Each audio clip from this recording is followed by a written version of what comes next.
Welcome to Common Sense Care, parenting gender-confused children with truth and love, brought to you by Partners for Ethical Care.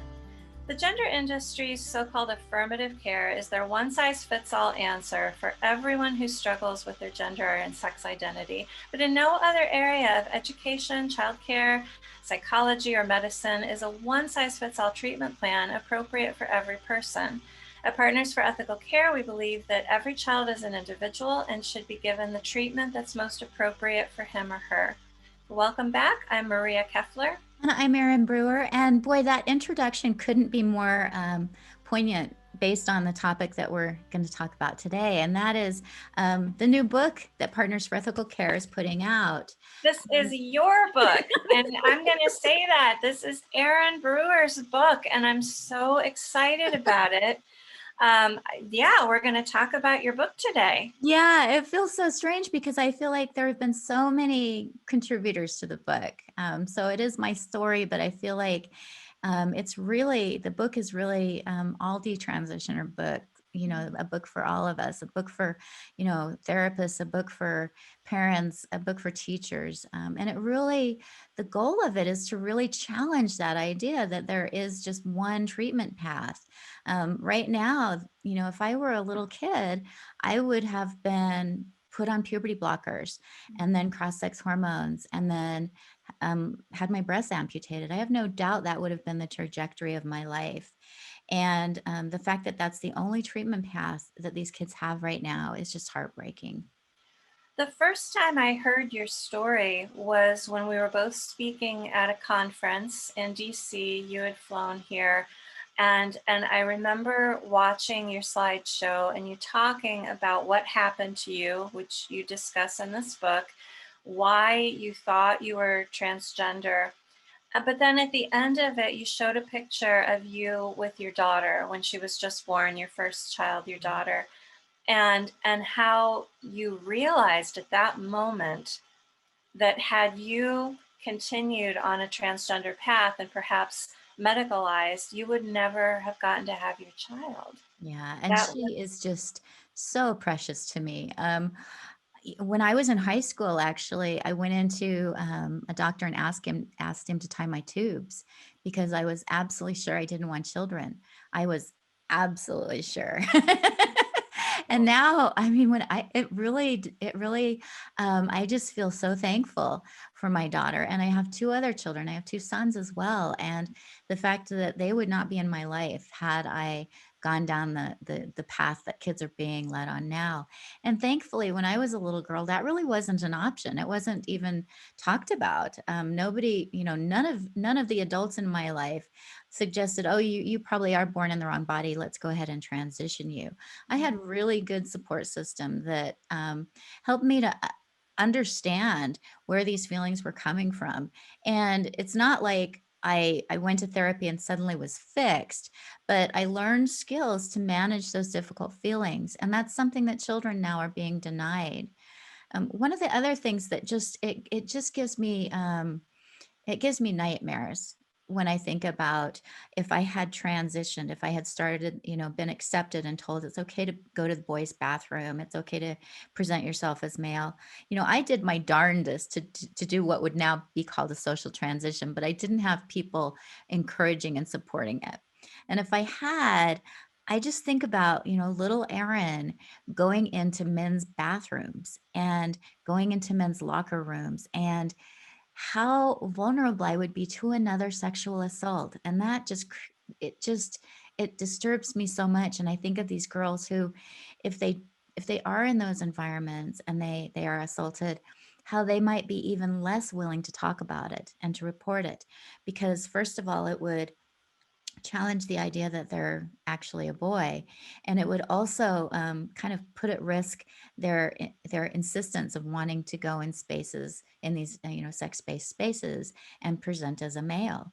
And so I have these horrible feelings about how vulnerable these girls are, and just hoping that this narrative will change soon. It reminds me of the mom that her daughter was an autistic daughter, and the daughter trans identified and the mom found out from the daughter that she was using the boys' bathroom at school. Mm, And the mom contacted the principal and said, I don't want my, I believe it was a seventh grader, um, I don't want my 13-year-old autistic daughter alone in the boys' restroom. And the principal came back and said, oh, that's our school policy. Kids can use whatever bathroom they prefer. That's unconscionable. yeah. First of all, to allow that to happen, to allow that sort of a dangerous, vulnerable situation to happen, and then to tell a parent, too bad, we don't care what you Mm, think. Um, I'm so glad that your book addresses dealing with, the parents, that, your counselor helped your mom to know how to navigate this with you in an appropriate way, mhm, not in, today's, oh, you have to affirm it, you have to applaud it, but realistically, mhm. these are the things we need to do to help Erin. And I love that part of the book. Yeah, the overarching message that I'm hoping people get from it is that there really is no such thing as a transgender child. There are children who have gender dysphoria. There are children who have these difficult and uncomfortable feelings, but not one single child is born in the wrong body. They're having difficult feelings, and we as adults have an obligation and responsibility to help them manage those difficult feelings, not to reinforce them and tell them, oh, you're right, you probably were born in the wrong body. And the best approach is to medicalize and to transition and to reject that part of yourself that you're uncomfortable with. That's such a damaging message to give to children. And I'm just shocked at how quickly this narrative has sort of saturated society, that there are trans kids. No, there are kids with gender dysphoria, and we have a responsibility to help them manage those feelings, not to tell them that they're transgender. Right. I love your book for that, is that it presents a true story. This is a true story of a child who had gender dysphoria, attempted to transition, but got appropriate care and appropriate therapy, became a detransitioner, went on to live a healthy life. And this is very counter to the popular narrative right now, which is brought about by books like Jazz Jennings' Mhm. story, which that book does not tell the whole story. It glosses right over the gender reassignment surgery, doesn't cover all of the trauma with that. What's the word I'm looking for? Jazz basically split open. The Yes. wound split open, and Jazz has had to have multiple reconstructive surgeries. The book doesn't cover any of that. It Your doesn't book, mention that the mother actually threatens to assault him with a dilator to keep that hole that was created open, because Jazz isn't doing a good job of maintaining it. There's it doesn't talk about the fact that this child never got the opportunity to examine why he was feeling like he would rather be a girl. He never got that. He never got that opportunity, and so many children these days aren't getting that opportunity. They're just told they're transgender and put on this pathway. And it's heartbreaking. it is. Your story is heartbreaking. I mean, I know your Yeah. story, but when I started to read it in Always Erin, I mean, the first page made me Mhm. cry. The Aw. very first page just broke my heart again. And I thought about how much you've put yourself out there with Mhm. this book. This has to be difficult for you to open up this chapter of your life so fully and be so vulnerable. Can you talk a little bit about that? Yeah, it's interesting because I've been wanting to get the message out there about what's happening to children in a way that's accessible to both children and adults. Um, But it is, as you said, it's hard to talk about these very private things. And I never thought I would talk publicly about this. And I hadn't talked publicly about it until this movement had really started taking hold. And I felt like I needed to offer my story my authentic experience as an alternative to what's out there, because I know I'm not alone. I'm not the only one. And as I started speaking publicly, so many other women reached out to me and said they had very similar experiences. So this isn't just my own isolated experience. It's the experience of others who have had this. And there are lots of other underlying causes for gender dysphoria as well. But, you mentioned Jazz Jennings. Jazz Jennings has like this whole cheerleading section. You know, go, go, go. Oh, you're so brave. Oh, you're so wonderful. When he tells his story. When I tell my story, I get threatened with death and with rape. I get told to shut up. I get told that my story isn't valid. And so it's really interesting the different responses. And it's very hard to sort of, I feel like I'm kind of, opening myself up in a way that is very uncomfortable. I would rather not be doing this. But I also feel like I have a moral obligation to talk about what happened to me so that people have that other side of the story. So they know that there's not just this one side, there's not this one approach. Um, and it's interesting because when I first thought maybe I should write a kid's book, my first response was, how can I possibly write a kid's book about what happened to me? It's so awful. I don't want to write a kid's book about it. And then I thought, what happened to Jazz is worse than what happened to me. And he wrote a book about it. And his book is being read in kindergarten classes all across the country. Um, and I thought, if he can write about being told he was born in the wrong body, and the appropriate response is to just disassociate himself from his boyness and to become a different person, to take hormones and have surgeries to alter his body in profound ways, that's far worse than what happened to me. And so I thought, if they can read about this, if they can scare children with the idea that they can be born in the wrong body, then there's a way for me to write a story about what happened to me that isn't going to freak kids out, but will offer an alternative narrative. Mm. That's interesting. That's such a positive way to look at it, to juxtapose it against Jazz's story. I remember when you first mentioned that you thought you were going to write a children's book, I thought, how is Oh, Erin going to write a children's book about a brutal sexual assault? I really thought, how, what kind of images and illustrations are going to come with that book? But you did it. You did it in a really tactful, sensitive, and appropriate way. And I think the images mm, that are the illustrator did a good job. yeah. As I said, that very first image was really powerful and scary, but not in a horrific way that's going to give kids nightmares. I think it works on so many different levels.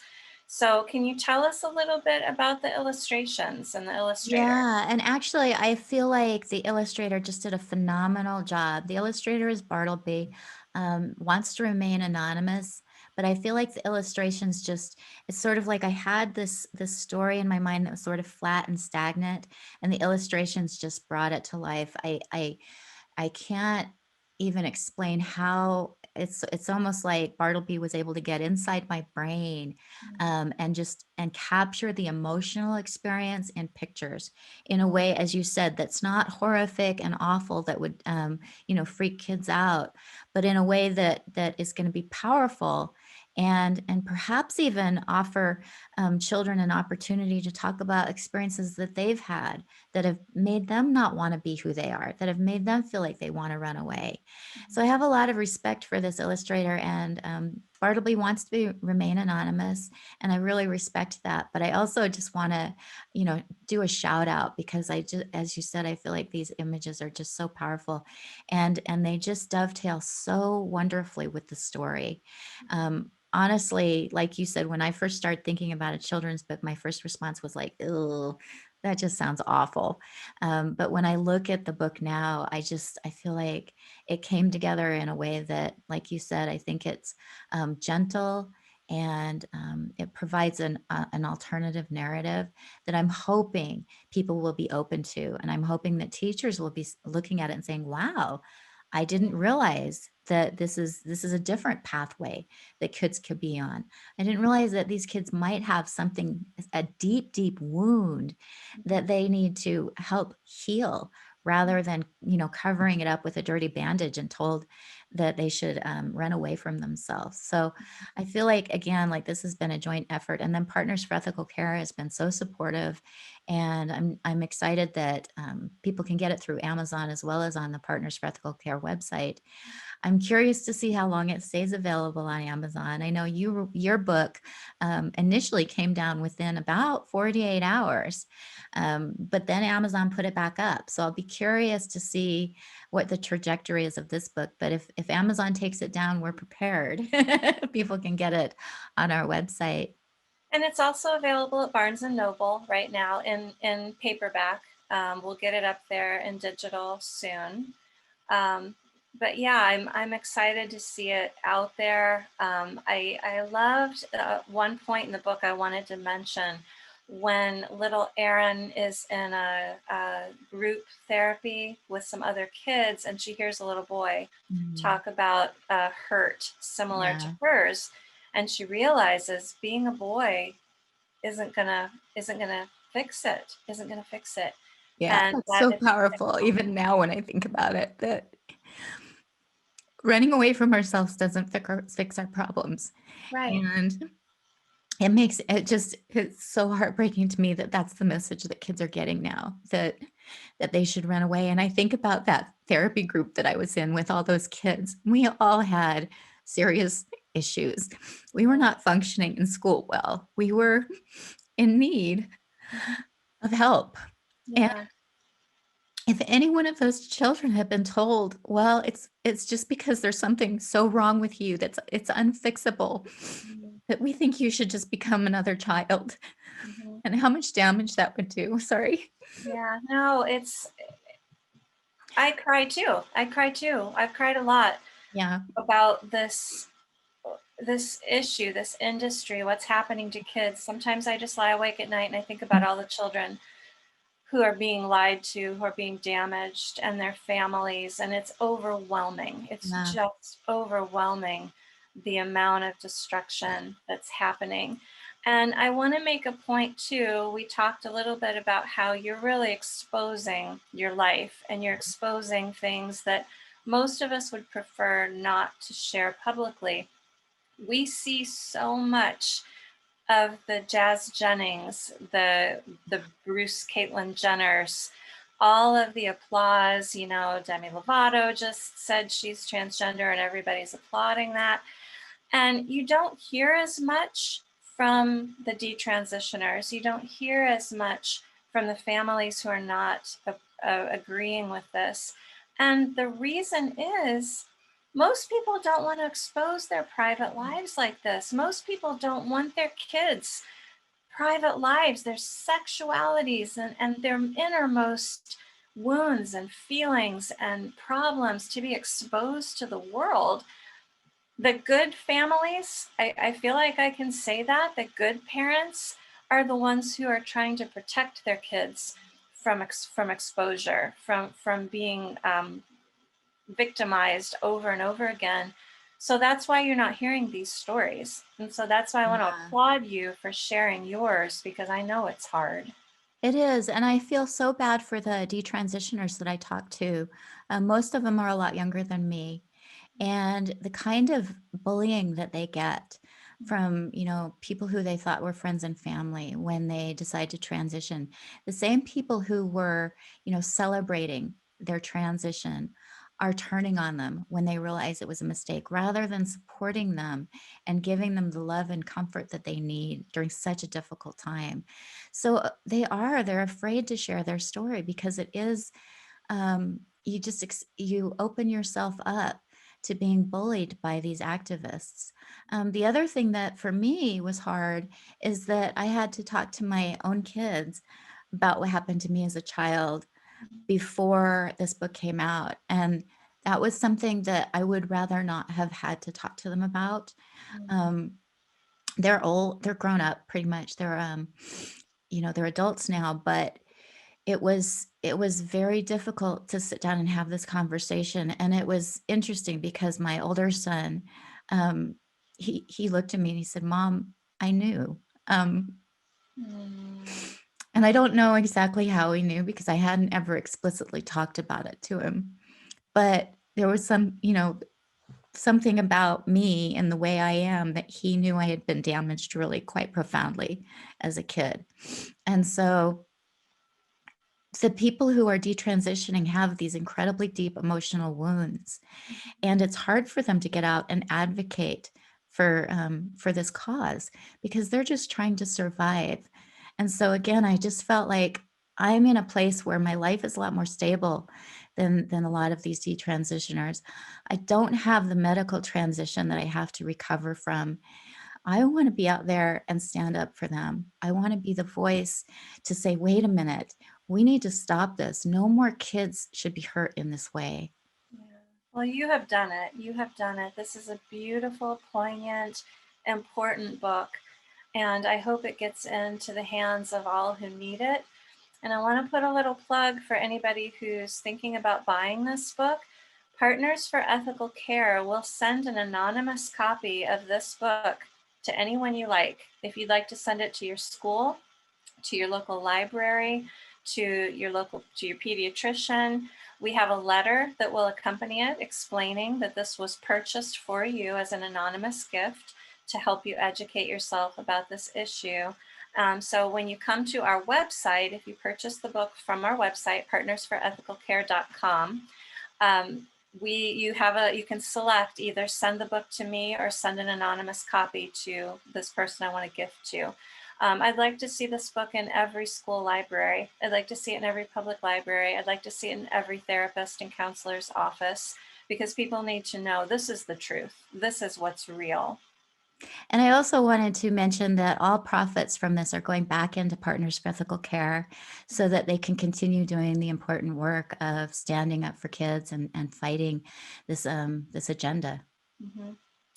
Well, how would you feel about if I read your book, if I read it out loud to our viewers? I Would that think be that would be wonderful. We actually talked a little bit about this ahead of time when you asked if I wanted to read it, and I'm not sure I can get through it. not sure I can either. It I might is.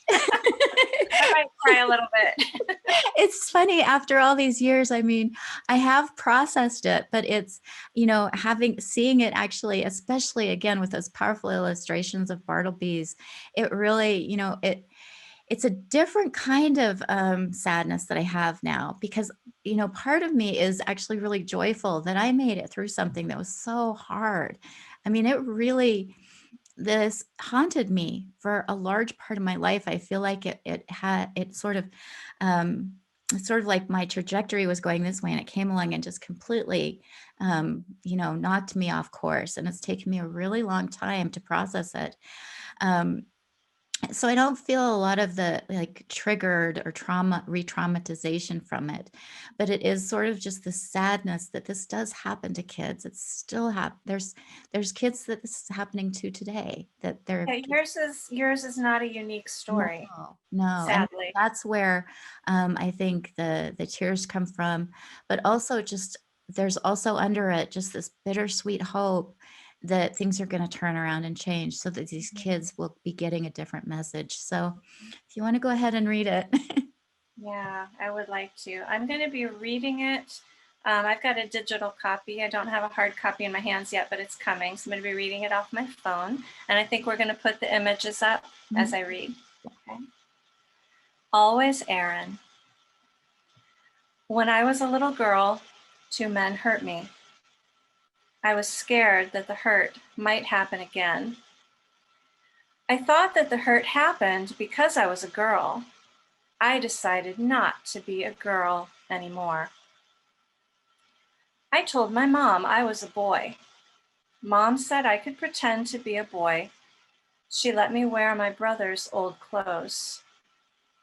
I told my teacher I was a boy. She told me I could play with the building blocks and toy trucks. I told my classmates I was a boy.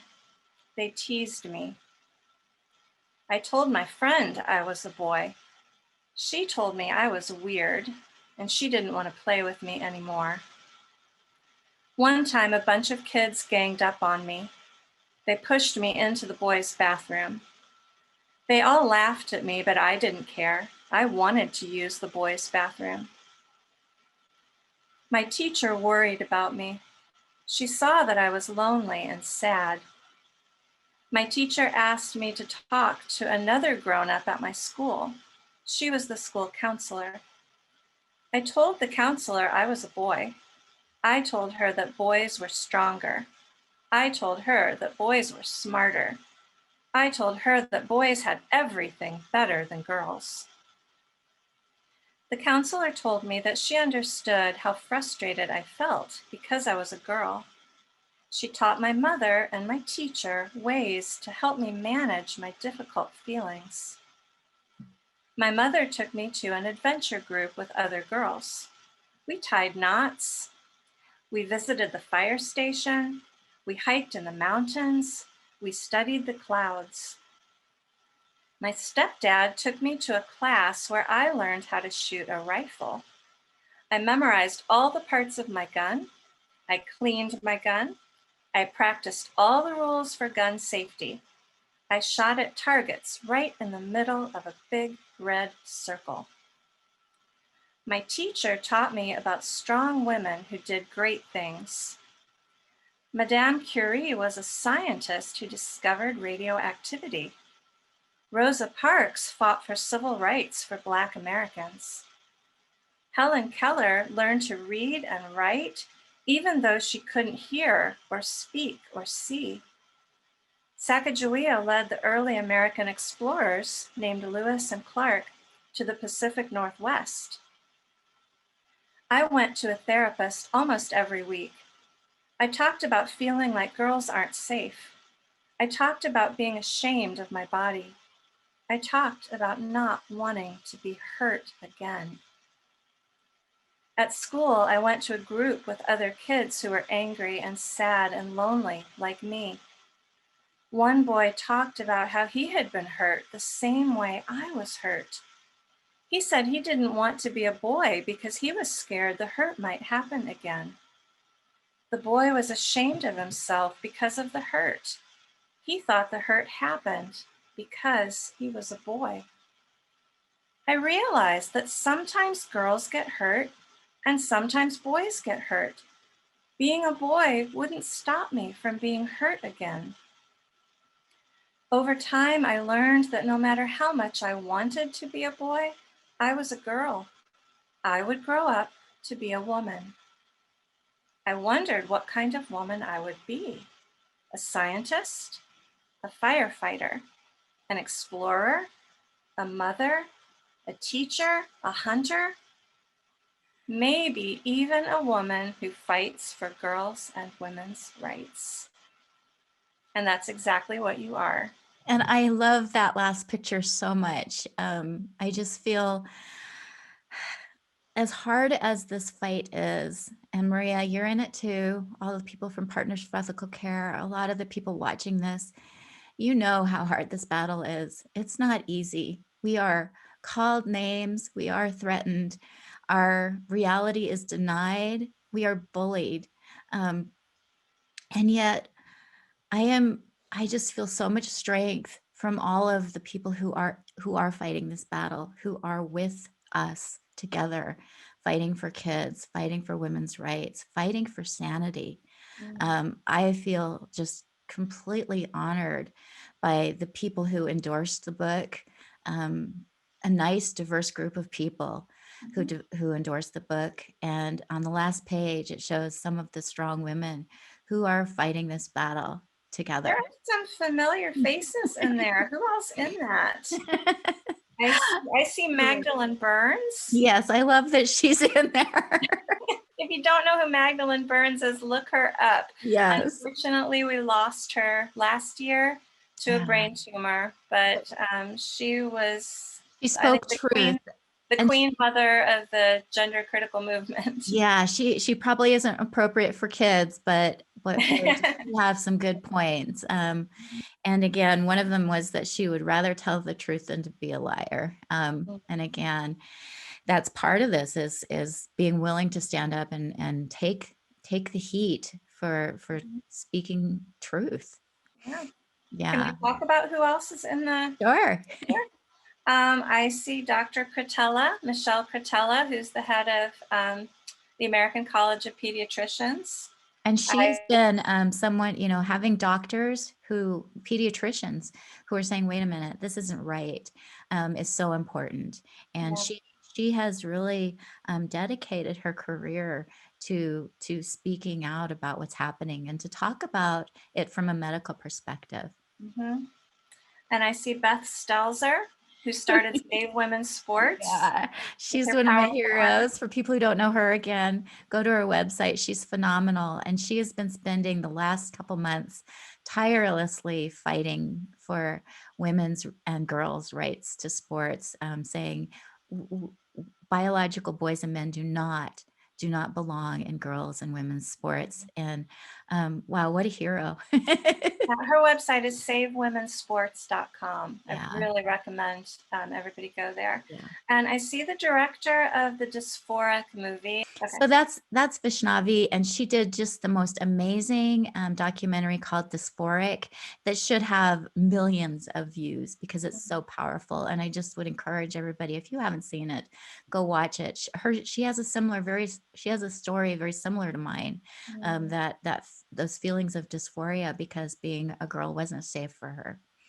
So Vaishnavi Sundar Uh, and the Dysphoric documentary. Definitely go look exactly. at that.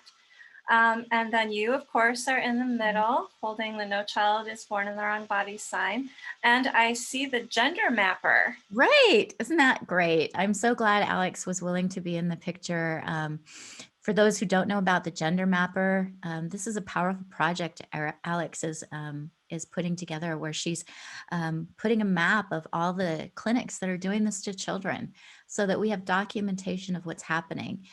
She also has people calling the clinics and getting information about what age they're doing surgeries on. We're finding out that clinics are pretty most surgeons are who are doing mastectomies on girls are willing to do it to girls as young as 13 and 14 years old.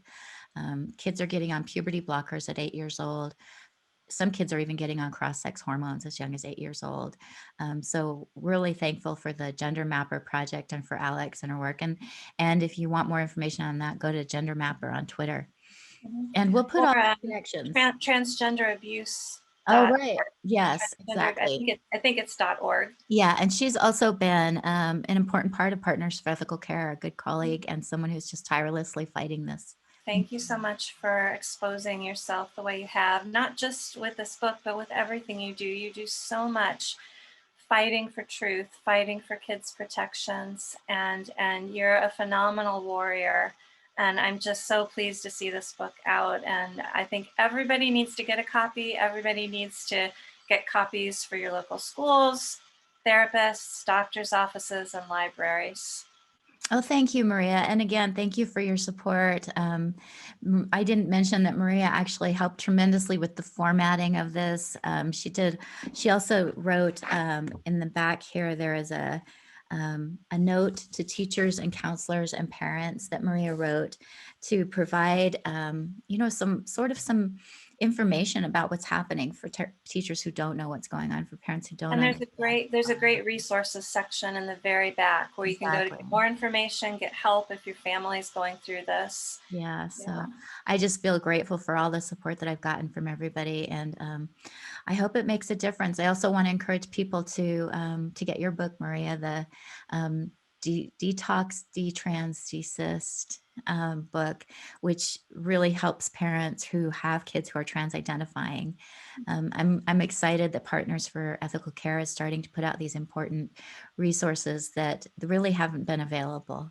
Yeah, I think people are hungry for them Yeah. because they're asking for more. So Partners for Ethical Care is putting out more and more materials. Visit our website, www.partnersforethicalcare.com. You can get Erin's book there. You can get my book there. You can get lots of other resources there as well. Well, All thank you, right. Well, Maria. this has been a great chance, a great episode to talk about your book. I'm so pleased. Thank you again for doing it. And we will see you next time on Common Sense Care. Thanks, Maria. See ya. Bye bye. We are not doctors or therapists. We are not giving medical or psychiatric advice, and we offer no guarantee of outcomes.